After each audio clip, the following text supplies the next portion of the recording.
Joining me and Michael is the Defence Secretary, Shadow Defence Secretary, I should say, James Cartlidge. Lovely to see you this morning, Mr Cartlidge. You've had quite a busy week representing Kemi Badenoch at PMQs on Wednesday, and we'll get onto that in just a moment. I did ask this of Joe White, your Labour counterpart, with regard to an interview that was given by World War II veteran Alec Penston in the week. He's 100 years old. He was asked about the sacrifice he and his generation made during the Second World War, and he did question whether it was worth it, judging by the state of Britain today. Some of that decline has occurred under the Tories' 14 years in power, hasn't it, Mr Cartlidge?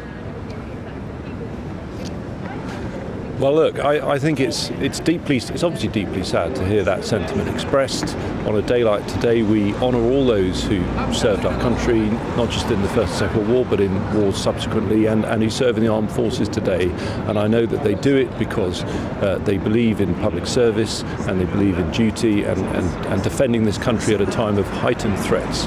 But I'll be the first to admit we did govern through some of the most challenging things faced by any UK government since the Second World War, a pandemic, and of course the return of war in Europe. And I'm actually very proud of the role that our party played in government, standing by Ukraine, helping them to survive that early onslaught from Russia, which if it hadn't done so, we'd be in an even more serious situation than we are now, possibly comparable to where we were at the start of the Second World War. Can we speak about defence spending, though, because we currently have a target by this Labour government to reach 3% of GDP in the next Parliament. There's an expectation of reaching 3.5% of GDP by 2034 at the earliest. Actually, in real terms, defence spending under the Conservatives did fall by 22%. You inherited an army with 108,000 people in it, and then by 2024 it went down to 72,510. That's the smallest army since the Napoleonic era. I mean, that's simply not good enough when it comes to supporting our defences by the last Tory government, is it? Well, as I said, I'm very proud of what we did to stand by Ukraine, and I'll come to the spending in a minute. But I do think people have to understand no other country did that in Europe, what we did. We stood by Ukraine, and if they'd fallen, we could have been faced with an extremely serious situation. We did that in the Ministry of Defence through Ben Wallace under the leadership of Boris Johnson as Prime Minister. I'm incredibly proud of that achievement. That was done by us as a country. That was an act of defence, indirectly, if you like, supporting Ukraine against Russia. So that really, really matters, because you judge governments by what they actually do in practice. But in terms of spending, it's absolutely true to say in 1985, when Gorbachev became president of the USSR, we were spending 5% GDP on defence. It fell every year under successive governments. The last time it was 3% was 1996. It then went to 2.5% in 2010. We came to power with a note that there's no money left, and we had to make some very, very difficult decisions. We had to save the country from going bankrupt, quite frankly. But by doing that, we were able to step in when we had the pandemic and when we had the problems with energy prices after the invasion of Ukraine, and defence spending did start rising in 2019. But the fact is, at that time, let's be honest, no one was screaming out saying, look, spend more on defence because Russia some years from now will invade Ukraine. You have to adjust to the world as it is. And that invasion, that land invasion by Russia, the first since the Second World War, has changed things fundamentally. We have to adapt to that, and that does mean now more defence spending and difficult decisions on where that comes from. I do remember some people screaming out for more spending on defence, military chiefs, probably the gentleman sitting next to me here who was once Defence Secretary, and others. What would the Tories spend on defence as a proportion of GDP? Using the internet without a VPN, a virtual private network, is a bit like taking to the road without car insurance. All it takes is one unlucky moment to cost you a lot of cash. This video's sponsor is Private Internet Access. They are the VPN to help keep you safe. Click the link in the description below to find out why over 30 million people have downloaded PIA to protect themselves online. A virtual private network is an app that hides your IP address and helps keep your data private. When you're browsing the internet at home, you give up a large amount of data to businesses, to shops, and indeed to social media giants too. Hackers have the ability to steal your personal data with ease, including sensitive information such as passwords, keystrokes, and even your personal photos. Private Internet Access helps protect your personal data by encrypting your internet connection to keep your data out of the hands of cyber criminals. And it's not just hackers either to be concerned about. Information can be censored too. When Canada passed their C-18 bill, social media giants decided to ban news content on their platforms. But PIA can protect your ability to consume the news and content you love. Private internet access is available for Windows users, Mac OS, Android, Linux, iOS, and you can use one PIA subscription to protect an unlimited amount of devices. And we've got a huge GB News discount for you too. Click the link in this video's description and you'll get a massive 83% off PIA. That's under £2 a month, the price of a coffee, and you'll get an extra 4 months completely free on top. Also, there's a 30-day money-back guarantee too. Visit piavpn.com/GB News to start protecting yourself digitally today. So we think that the government should go to 3% this Parliament, and that is because we think the threat is very serious. The threat is now.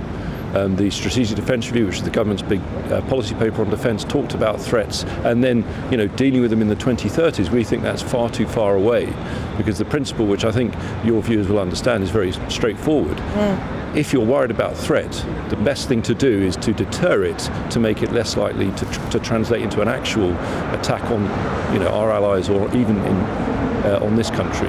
So that's incredibly important. But we recognise spending 3%, getting to that, will require very difficult decisions. And I think the biggest concern here, when you talk about defence spending, is actually what happened in that Labour vote on welfare. Labour were going to bring forward a bill, as you will recall, to reform welfare, but unfortunately they bottled it in front of their own backbenchers, because that budget on sickness and disability benefits is going to go to 100 billion this Parliament. The money has to come from there. We've got to get the benefit bill down and use it to fund defence, but also supporting the productive sector of our economy through tax cuts and so on.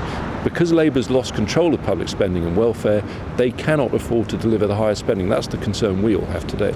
James, on Remembrance Sunday, as people about the Second World War, they think about Vera Lynn, they think about the White Cliffs of Dover. And what we see on a daily basis is hundreds and now thousands of people arriving in small boats. And people think, goodness, this country can't even defend its beaches against illegal immigrants. It's simply unwilling to take the necessary action to stop that happening. Is that not an awful image to present to people on Remembrance Sunday? I think it is an awful image, but look, I totally get the frustration that the public feel about this issue. It has to be said, whenever we talk about defence, there will be those who say, well, hold on a minute, what about the small boats? I think the key thing to remember is that in dealing with the small boats, the government of any colour has to act within the law, so it can only deal with the issue if the law allows it to. And what we found in government, much to my enormous frustration, I went round and round the House of Commons many times voting on Rwanda and all the other plans we had, and each time they got defeated in the House of Lords, or they got challenged in the courts, even at the very last minute, and it's very difficult. So it's frustrating for us in government, but ultimately very, very frustrating for the British public who want this issue dealt with. And my main point would be, look, Labour came to power promising to smash the gangs. They opposed Rwanda, so they do now own the consequences of that decision. But Kemi Badenoch has been clear, we need to come out with our own policies too. So she said at conference we would leave the ECHR so that we really can deal with this issue, because my concern is whatever Labour do, unless they're willing to make that really big change, they'll always get defeated in the court. Final question just on David Lammy, who you were opposite at the dispatch box on Wednesday. There was a row brewing about how many escaped prisoners there actually are in the UK right now. How many do you think there are? I don't know, because I asked the Justice Secretary. You think it's a reasonable thing to ask him. They do run the justice system, and he didn't make any attempt to answer whatsoever. And so I was very frustrated by that. I think the public were, judging by the messages I've received. I think what the statistics show is there's been, I think, 262 releases in error, as they call it in the statistics set, but basically accidentally let out of prison in the last year. But what worries me above all, there were 90 that were violent or sexual offenders. Now that is incredibly worrying for the public. So to quote David Lammy to me, he needs to get a grip. Get a grip, indeed, or consider his position, James Cartlidge, finally. Well, look, there's a big question about the ministerial code. As a minister, David Lammy is duty-bound to be transparent with Parliament. And had I known that when I was asking those questions, he apparently had a statement about that issue at hand, and he chose not to give any answers at all, I find that extraordinary. So sorry, are you saying he's broken the ministerial code? I certainly think there's a big question for him to answer, and when Parliament returns this week, on Tuesday, we'll have justice questions and hopefully other opportunities to hold him to account, because my final point is we then requested to him to come back to Parliament later in the day. I don't know if you saw this, I did a point of order, yes. Colleagues did points of order. He needed to come back and clarify, and he refused to do so. He did a runner, and that's not acceptable. OK.